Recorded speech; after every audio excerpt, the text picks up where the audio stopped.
Assalamualaikum warahmatullahi wabarakatuh. Bismillahirrahmanirrahim. Alhamdulillahi rabbil alamin. Wassalatu wassalamu ala sayyidina wa nabiyina wa habibina wa syafi'ina maulana Muhammadin wa maulana Muhammadin wa ala alihi wa sahbihi ajma'in. Allahumma rabbi israh li sadri wa yassir li amri wahlul 'uqdatam min lisani yafqahu qawli. Allahumma rabbi zidna 'ilman warzuqni fahman. Allahumma rabbana fanfa'na bima 'allamtana rabbi fakina falki ahlana. Allahumma inni a'udzu bika min 'ilmin la yanfa' wa qalbin la yakhsha wa du'ain la yusma' wa 'amalin la yurfa'. Allahumma aghnina bil 'ilmi wa zayyina bil hilmi wa akrimna bit taqwa wa jamilna bil 'afiyah. Rabbi ighfir lana wa liwalidayna warhamhuma kama rabbayana shighara. Alhamdulillah, dengan nikmat dari Allah Subhanahu wa taala, nikmat yang tidak terhingga pada malam hari ini subuh. Di pagi hari ini kita dapat berkumpul, mobil khusus pertama kita menunaikan salat subuh berjamaah. Yang kedua kita bisa berzikir, dan yang ketiga kita bisa duduk di raudhah min riyadil jannah.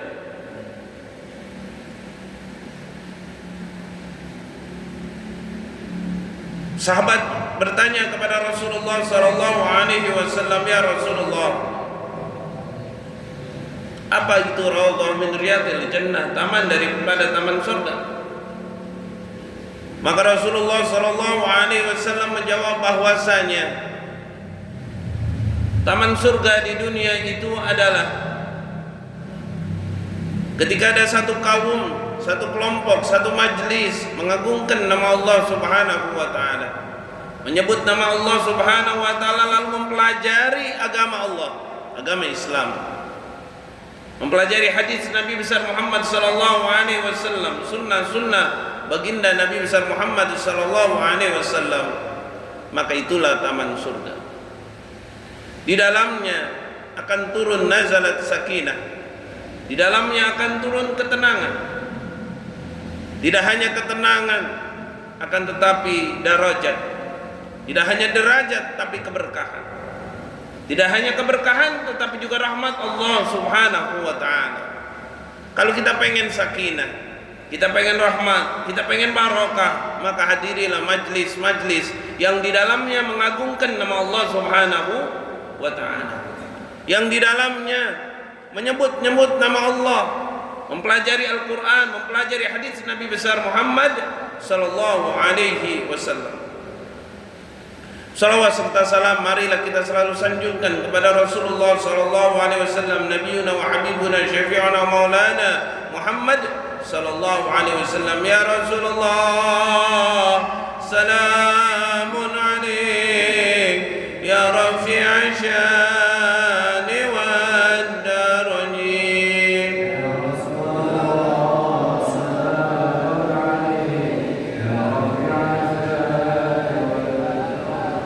عذبة يجيرة العلم يا وهيل الجود والكرم. يا رسول الله سلام عليك يا رفيع الشان. نحن جيرانهم بذا الحرم، حرم الإحسان والحسن.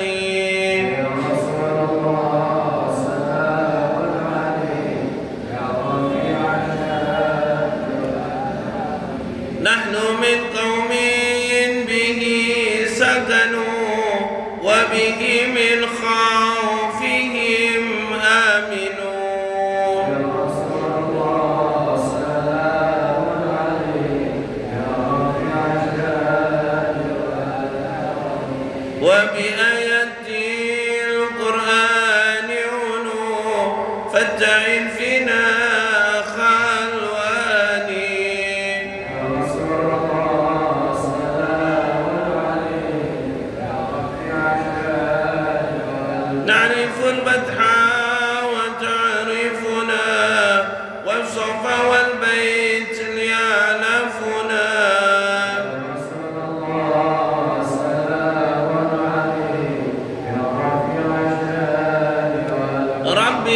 فانفعنا ببركاتهم واهدنا الحسنى بحرمتهم.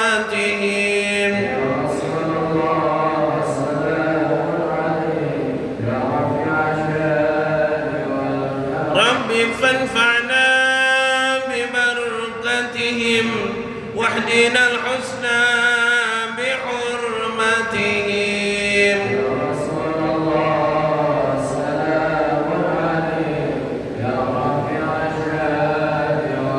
رب فانفعنا ببركاتهم واهدنا الحسنى بحرمتهم.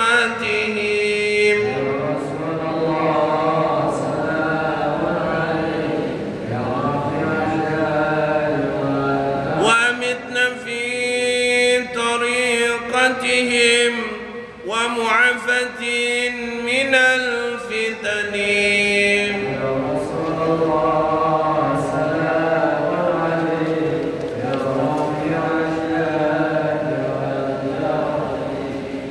Begitulah.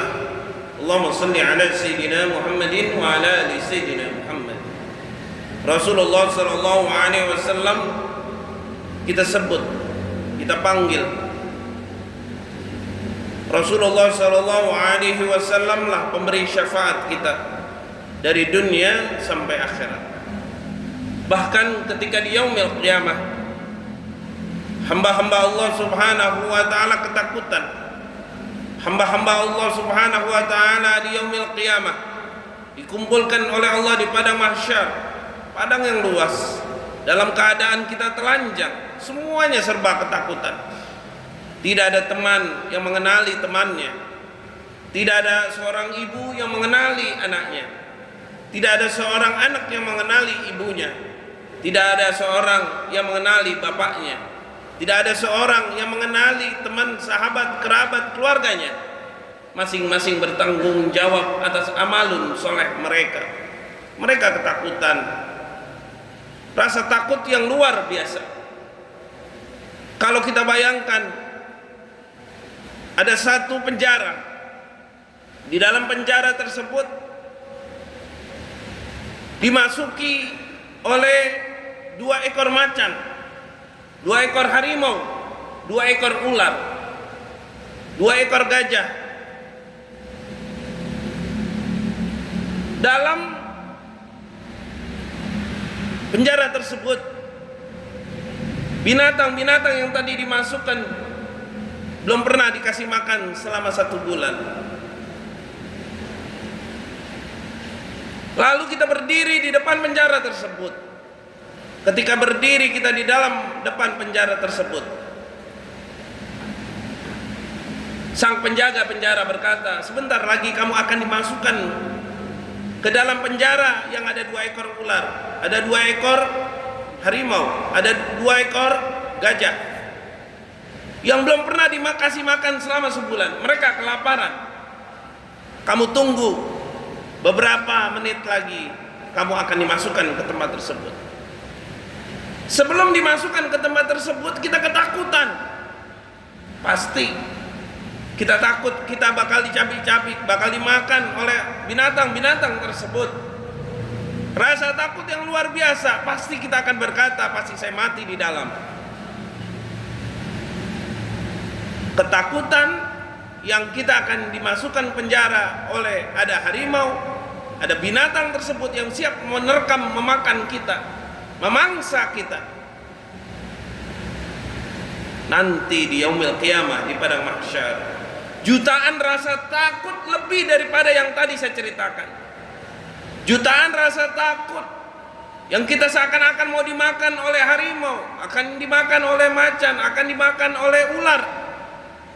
Di padang mahsyar, jutaan rasa takut tersebut akan ada ketika kita berdiri di padang mahsyar. Belum suasana yang tidak baik, suasana yang tidak enak, karena rasa panas berada di atas kepala kita, persis 1 jengkal di atas kepala kita rasa panas,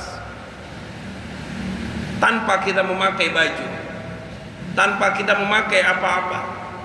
tanpa kita ada yang menolong, tanpa ada yang memberi makan, padahal lapar sekali, tanpa ada yang memberi minum, padahal haus sekali. Itulah keadaan kita berada di padang mahsyar. Jutaan kegelisahan, jutaan ketakutan, jutaan rasa lapar, jutaan rasa haus yang kita rasakan. Menangis kita, sedih kita, tidak ada yang mengenal kita. Lari ke bapak, bapak berkata, aku juga telah bertanggung jawab tentang amalku. Lari ke ibu, ibu berkata bahwasanya aku pun telah beramal dengan amalku. Lari ke teman, ke sahabat, semuanya masing-masing bertanggung jawab atas namanya sendiri. Mengapa kok kita baca sholawat kepada Rasulullah? Karena ada satu-satunya manusia yang diizinkan oleh Rasulullah, oleh Allah, yang diizinkan oleh Allah, satu-satunya manusia yang akan memberikan pertolongan pada waktu itu, yaitu baginda Nabiuna wa Habibuna Syafi'ina Maulana Muhammad sallallahu alaihi wasallam. Maka mudah-mudahan setiap majlis yang kita buka, kita membaca sholawat, Allah subhanahu wa ta'ala memberikan pertolongan kepada kita lewat baginda besar Nabiuna wa Habibuna Syafi'ina Maulana Muhammadin sallallahu alaihi wasallam. Yang saya hormati para asatid, para guru, alim sobur, guru-guru yang lain yang hadir dalam majlis ini. Ustaz Muhammad Fajri dalam keadaan kurang sehat, kanda saya Ustaz Mukhlasin dalam keadaan baru saja dioperasi. Mudah-mudahan mereka semua kita doakan sehat walafiat. Para guru-guru yang lain mudah-mudahan sehat walafiat. Ila hadratin Nabi Al-Fatihah. A'udzu billahi minasyaitonir rajim. Bismillahirrahmanirrahim. Alhamdulillahirabbil alamin arrahmanir rahim maliki yaumiddin. Iyyaka na'budu wa iyyaka nasta'in ihdinas siratal mustaqim. Siratal ladzina an'amta 'alaihim ghairil maghdubi 'alaihim waladdallin. Jamaah sekalian, ibu-ibu, bapak-bapak yang berbahagia. Alhamdulillah la ni'matillah. Pada hari ini kita berada di awal Sya'ban. Di awal Sya'ban. Dan ini juga penghujung dari penutupan majelis kita, supaya kita fokus untuk melaksanakan apa-apa yang menjadi sunnah di Sya'ban. Dan kita akan bahas sedikit bahwa bulan Sya'ban ini adalah kata dari Sya'ban, berasal dari kata sya'abah. Sya'abah yang berarti berpencar atau terpisah. Jadi bulan Sya'ban ini artinya sya'abah, terpencar, terpisah. Menurut ulama bahasa, dari kata sya'abah tersebut dan para sejarawan, bulan Sya'ban ini dinamai Sya'ban karena orang-orang zaman dahulu di Arab,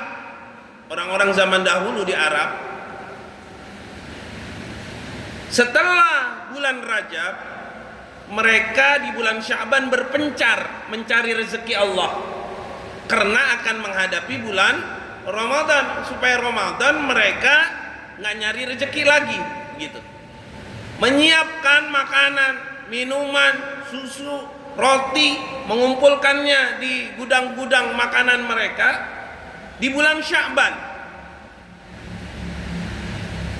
Makanya diartikan bulan Sya'ban itu berpencar, berpisah dari keluarga mereka. Jadi kebudayaan orang Arab itu kalau bulan Sya'ban mereka lebih getol nyari duitnya begitu, getol nyari rezeki begitu. Supaya apa? Supaya mereka nanti di bulan Ramadan tidak memikirkan makanan, minuman begitu. Kalau kita yang punya kontrakan nggak usah repot, tenang aja, ada tiap bulan pasti ngetok udah dapat duit tuh. Ya. Ada juga penjelasan bahwa Sya'ban itu adalah bulan istimewa. Makanya Rasulullah Shallallahu Alaihi Wasallam di bulan Sya'ban ini mengamalkan amalan-amalan yang penting yang perlu kita tahu.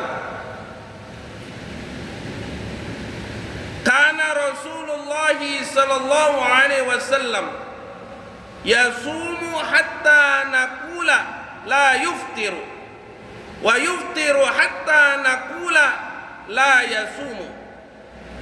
Fama ra'aitu Rasulullah sallallahu alaihi wasallam astakmala siyama syahrin illa Ramadan wa ma ra'aituhu aktsara siyaman minhu fi Sya'ban. Mari kita perhatiin apa sih kegiatan Rasulullah sallallahu alaihi wasallam di bulan Sya'ban. Kalau tadi di bulan di orang-orang Arab kegiatannya mencari rezeki. Kegiatan Rasulullah secara sunnah apa? Rasulullah sallallahu alaihi wasallam biasa berpuasa hingga kami mengatakan beliau tidak pernah berbuka, hingga kami mengatakan beliau tidak pernah tidak puasa. Aku tidak pernah melihat Rasulullah menyempurnakan puasa sebelum penuh kecuali Ramadan, dan aku tidak melihat beliau lebih banyak berpuasa daripada di bulan Sya'ban. Jadi Rasulullah SAW melatih diri beliau untuk berpuasa di bulan Sya'ban. Hampir sahabat-sahabat melihat Rasulullah tidak pernah tidak berpuasa, pasti di bulan Sya'ban berpuasa. Ini sunnah Nabi besar Muhammad sallallahu alaihi wasallam.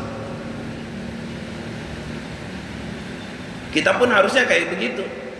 Makanya biasanya majlis ulama-ulama salaf, ulama-ulama sunnah wal jamaah di bulan Sya'ban ulama tutup tuh majlisnya. Puasa perutnya, mungkin dahulu jarang kita puasa di bulan Ramadan, gantiin di bulan Sya'ban. Istri kita yang dahulu sering haid terus belum menggantinya, maka disuruh bulan Sya'ban. Puasa mulut di bulan Sya'ban. Kalau kita kebanyakan kumpul di bulan Sya'ban dengan orang-orang, ditakutkan kita ngomong yang nggak baik, karena bulan Sya'ban adalah bulan yang dimana Allah Subhanahu wa ta'ala membersihkan hati seseorang. Jadi kalau bulan Rajab bersihin badan, kalau bulan Sya'ban bersihin hati, kalau bulan Ramadan bersih semuanya, tinggal pahala dilipat gandakan. Yuk kita puasa mulai besok nih, udah kan bulan udah 1 Sya'ban, besok berpuasa terus sampai kapan terserah, sekuatnya. Di dalam kitabnya Said Ahmad Alwi Al-Maliki, Said Muhammad Alwi Al-Maliki, kalau mau puasa Sya'ban jangan sampai full, sedang-sedang aja begitu. Ditakutin nanti bulan Ramadannya agak kuat, ditakutin bulan Ramadannya nggak kuat. Sedang-sedang aja, besok puasa, besok enggak, besok puasa, besok enggak. Mungkin puasa Daud atau puasa 2 hari, ya. Puasa 2 hari, 2 hari. Jadi kalau puasa mau ganti atau puasa sunnah itu mudu 2 hari, mudu sepasang. Gitu. Ya paling enggak Senin Kemis dah, begitu. Kalau apalagi sampai 2 minggu ini di bulan Sya'ban dia full untuk menunaikan puasa. Mudah-mudahan puasa kita yang zaman dahulu bisa tergantikan dengan puasa di bulan Sya'ban. Nggak usah dihitung, saya kapan ya agak puasanya banyak, agak apalagi kita nih laki-laki, agak usah ditanya saya mau ganti puasa saya soalnya ketinggalan 10 kali, kagak lebih dari 10 kali kita, agak usah pakai diomongin, udah puasa aja ya, puasa sunnah dan puasa ganti begitu. Apalagi kejadian di bulan Sya'ban dan apalagi sunnahnya.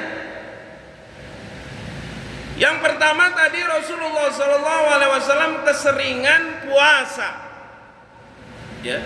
Yang kedua di bulan Sya'ban itu ada kejadian yang maha agung, yang maha mulia. Kalau di bulan Rajab kejadiannya Isra wal Mi'raj. Walaupun belum kelar kita membahasnya, masih panjang untuk Isra wal Mi'raj.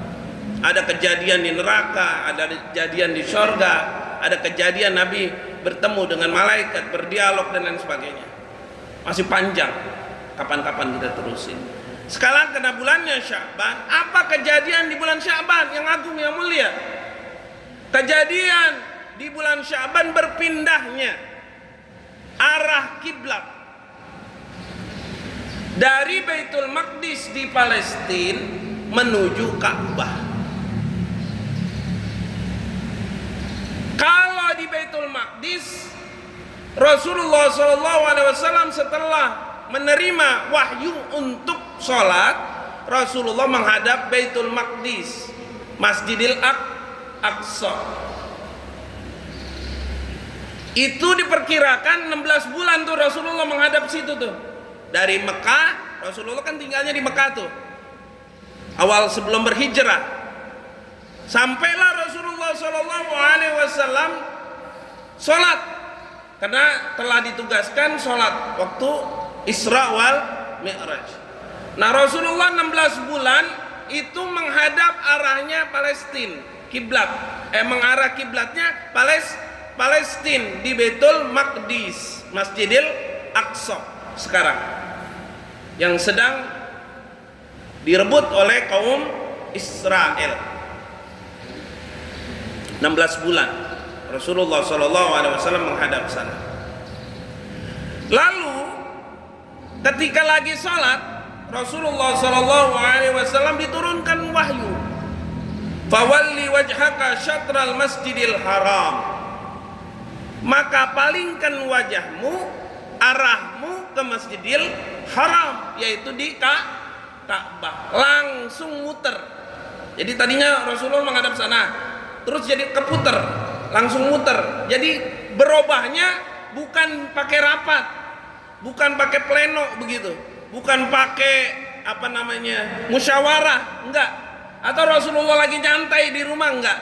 Jadi berubah arah kiblatnya. Ini makanya yang namanya sholat itu tidak bisa dimain-mainkan. Makanya kalau orang sholat nih, ibu bapak sekalian, ini sholat nih kita, ada arah kiblat sekarang ya. Terus dada kita, muka bolehlah kanan kiri ya, nggak tahu gatel atau apa dia kanan kiri. Tapi kalau dadanya dia berubah, batal tuh. Diri begini berubah, aduh batal tuh. Gitu. Makanya yang disebut wajah itu seluruh anggota tubuh Rasulullah itu muter, seret begitu ke arah Ka'bah. Lalu fawalli wajhaka syatral masjidil haram, arahkan ke arah Masjidil Haram, maksudnya ke arah kiblat. Di mana tuh Rasulullah waktu itu sholatnya? Di Masjid Salamah, yang sekarang kalau kita umroh sering ke situ tuh, namanya Masjid Qiblatain. Masjid Qiblatain. Ya kalau yang kagak pernah umroh ya kagak ngerti deh. Makanya kalau ada rezeki niatin apa biar umroh. Umur kita ini apalagi ini tukang warung nih, bos warung, ayo umroh, udah ya? Udah umroh belum?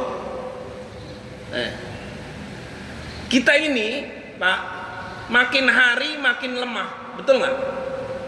Makin hari makin capek, makin hari makin nggak kuat.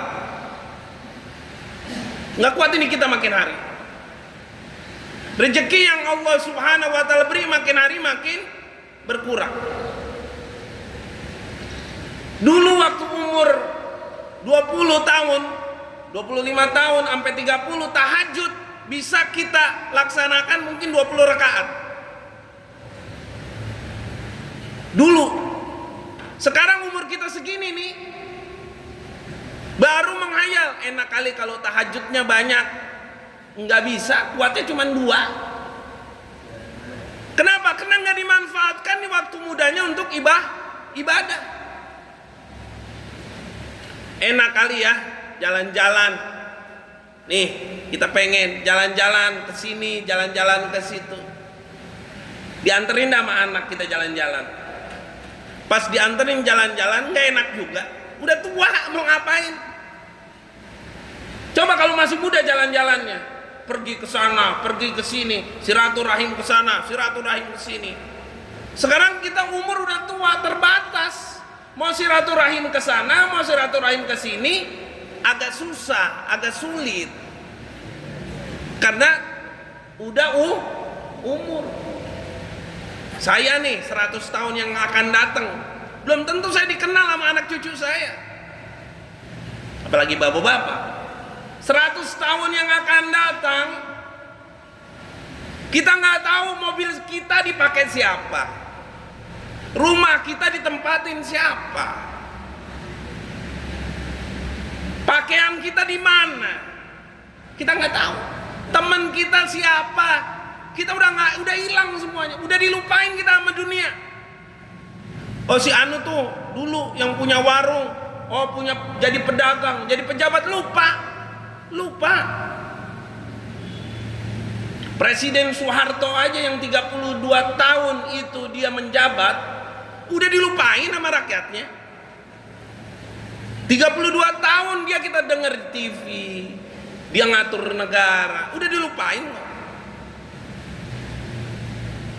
Apalagi nanti kita yang nggak dikenal publik. Lalu kita mau bawa apa ke akhirat? Begitu.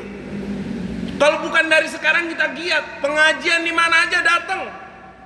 Mau hujan, mau geledek, mau petir, datang. Mau kenapa? Saya mau dikenal oleh Allah deh. Besok mah saya dikenal sama dunia. Lupa, orang udah lupa. Oh itu orang dulu tuh. Ya, saya titip kamu nih. Saya kasih uang. Kamu doain saya begini. Begini. Besoknya ngedoain kita juga yang kita titipin udah mati juga. Nggak bakal kita ketemu lagi. Harta kita, mobil kita, jabatan kita, rumah kita 100 tahun yang akan datang itu udah lupa orang sama kita, udah nggak kenal kita. Bahkan cucu kita pun cuma tahu foto kita. Siapa dia? Nggak tahu. Maka kita pengen dikenal Allah. Lewat apa? Lewat aktivitas kita sampai hari kiamat kita. Sampai kita meninggal dunia. Namanya kiamat sogir. Kita mati ini namanya kiamat sogir. Di mana aja kita punya teman jamaah pengajian. Di mana aja kita berada orang baik. Entar kalau kita udah inna lillahi wa inna ilaihi raji'un, baru kita ngerasain di sana betapa sulitnya di alam barzah, betapa susahnya di alam barzah. Enggak ada lagi ibadah yang bisa kita persembahkan kepada Allah Subhanahu wa ta'ala. Omong ngaji dulu nggak bisa. Udah di alam barzah, di kuburan, kapan ngajinya? Membaca Quran, kagak ada Quran di alam barzah. Mau sholat kagak bisa. Udah cukup, ibadah engkau udah tutup, cukup. Mau ke majelis taklim kagak, nggak bisa. Maka selagi kita ada umur, mari kita laksanakan ibadah semaksimal mungkin. Kalau bisa ada rezeki dikit-dikit, kita pergi ke Mekah, kita pergi ke Madinah, begitu kalau ada. Kalau nggak ada, kita sedekah yang istiqomah. Jadi keadaan waktu bulan Syaban, pertama Rasulullah SAW seringnya berpuasa. Yang kedua, kejadian di bulan Syaban pindah arah kiblat dari Masjidil Aqsa di Palestina berubah ke Makkahul Mukarramah. Ini kita mudah tahu. Yang ketiga, kejadian apa di bulan Syaban? Di bulan Syaban, kejadian yang paling ditunggu-tunggu oleh Rasulullah SAW adalah amal itu diangkat. Mana hadisnya? Hadis riwayat Usama bin Zaid.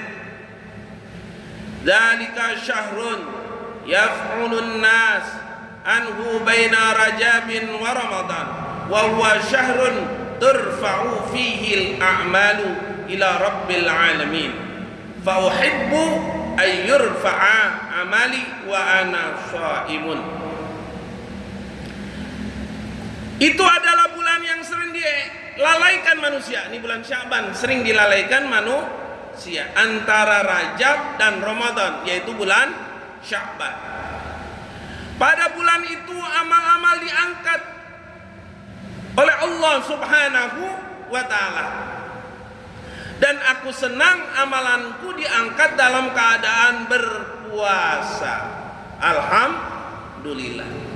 Ya kalau enggak kita dalam keadaan lagi zikir gitu, kita dalam keadaan lagi baik, kita dalam keadaan lagi enak, lagi silaturahim. Makanya sunnah wal jamaah Imam Al-Ghazali itu nyuruh kita kalau ada di pertengahan bulan Sya'ban kita disuruh apa? Nisfu Sya'ban itu kita disuruh apa? Kumpul baca zikir, baca doa. Supaya apa? Supaya kita lagi diangkat tuh amalannya, lagi zikir, lagi doa, lagi bareng-bareng. Jadi kalau kita itu berada di bulan Sya'ban, wabil khusus di pertengahan bulan Sya'ban, kalau ada yang undang kita, ono lagi Sya'banan tuh di masjid, datang. Ntar biasanya itu orang-orang kampung di musolanya bikin lagi, datang lagi gitu, datangin semua. Jangan pakai gue mau udah Sya'banan, ya udah nisfu gitu, udah nisfu Sya'ban, kagak, terus aja sampai bulan Sya'ban habis. Makanya di dalam kitab Ihya Ulumuddin kita diajarin doa Allahumma in kunta katabtani indaka fi ummil kitab, yang kita sering baca tuh di nisfu Sya'ban. Allahumma in kunta katabtani indaka fi ummil kitab syakiyan au mahruman au matrudan au muqtaran alayya fi rizki. Ya Allah, jika engkau telah menulisku di sisimu dalam ummul kitab sebagai orang yang celaka, terhalang, terusir atau disempitkan rezeki, maka hapuskan ya Allah. Famhu Allahumma, maka ya Allah hapusin, ya Allah hapusin tuh. Jadi kita pengen di bulan itu kita baca doa. Nah Imam Ghazali ngajarin doa ini sebetulnya dibaca di awal bulan Sya'ban. Guru saya mengajarkan untuk dibacanya di bulan awal Sya'ban. Ini doa bukan dari Rasul, tapi disusun oleh ulama. Karena nyusunnya bagus, nyusunnya minta kepada Allah, maka boleh dibaca. Kita baca tuh doa nisfu kan ada tuh. Betul, nisfu doa nisfu Sya'ban, doa pertengahan bulan Sya'ban. Jadi yang benar doa ini dilaksanakan seharusnya di awal Sya'ban, karena doa kita di awal Sya'ban sampai di akhir Sya'ban ini adalah doa yang diangkat oleh Allah untuk dikabulkannya. Alhamdulillah. Ibu bapak sekalian yang berbahagia, karena ini penghujung pengajian kita, sedih juga ya kita berpisah nih. Saya lupa mau bilangin kemarin, karena mulai besok saya sudah rihlah dakwah kemana-mana, silaturahim ke guru, silaturahim ke wali-wali Allah. Nggak bisa untuk fokus lagi, dan memang udah saatnya kita harus istirahat. Saya mohon para guru kita, mualim sobur, untuk membaca doa-doa, zikir-zikir, tahlil-tahlil untuk penutup. Mudah-mudahan yang sering hadir ke majelis ini Allah Subhanahu wa taala ridhai. Allah kabulin doanya, Allah sehatin badannya. Ba'da Ramadan, bulan Syawal kita ketemu lagi. Jangan lupa puasa. Apalagi kata Imam Ghazali, baca sholawat banyak-banyak di bulan Sya'ban. Imam Rajab, Syekh Al-Imam Rajab berkata bahwasanya orang yang membaca sholawat di bulan Rajab dia akan dipenuhi oleh Allah di bulan Ramadan. Jadi bulan selawatnya baca zikir, baca doa, baca Quran. Dan mudah-mudahan juga jangan sampai kita baca Al-Quran pas Ramadan. Nih sekarang nih bulan-bulan awal ini kita baca Quran dah. Nanti tinggal terusin di bulan Ramadan. Dan Syaban kita udah mulai baca 1 juz, 2 juz, 3 juz dan selanjutnya kita akan baca di bulan Ramadan. Mudah-mudahan silaturahim kita di masjid ini selama kurang lebih beberapa bulan, dan insyaallah kita akan teruskan di bulan Syawal, panjang umur, barokah dunia wal akhirah. Saya bukan kena pinter, bukan kena lebih pinter, lebih soleh, tapi kita hanya saling mengingatkan. Mudah-mudahan di masjid ini nanti setelah Ramadan, Syawal kita buka kembali, kita akan lebih istiqamah lagi, dan saya minta didoakan akan lebih istiqamah lagi di dalam menyampaikan dakwah. Dan insyaallah semua majelis saya, khususnya dari malam Sabtu, malam ini, malam itu, saya tutup pada penutupan malam Sabtu di masjid sekaligus tarhib bulan Ramadan. Tuh ada panggungnya udah disiapin. Bukan Sabtu besok ya, Sabtu satu lagi. Jadi mohon kehadirannya. Jadi sebelum nisfu Sya'ban, yaitu tanggal 30 Januari, kita akan tarhib Ramadan, menyambut bulan suci Ramadan, penutupan semua majelis baik dimanapun termasuk kita untuk menghadapi bulan Ramadan. Kita undang para habaib, para kiai untuk menyampaikan fatwa-fatwanya, dakwah-dakwahnya untuk mempersiapkan diri kita di bulan Ramadan. Insyaallah akan dilaksanakan di Masjid Jami' Nurul Huda, yaitu pada Jumat malam Sabtu, satu lagi. Sabtu besok enggak, satu lagi.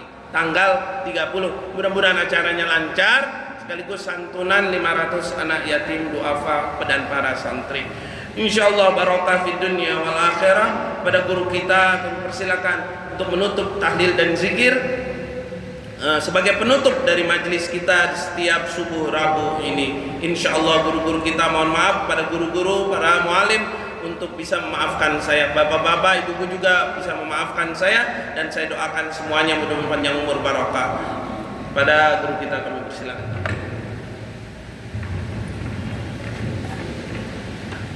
Alhamdulillah.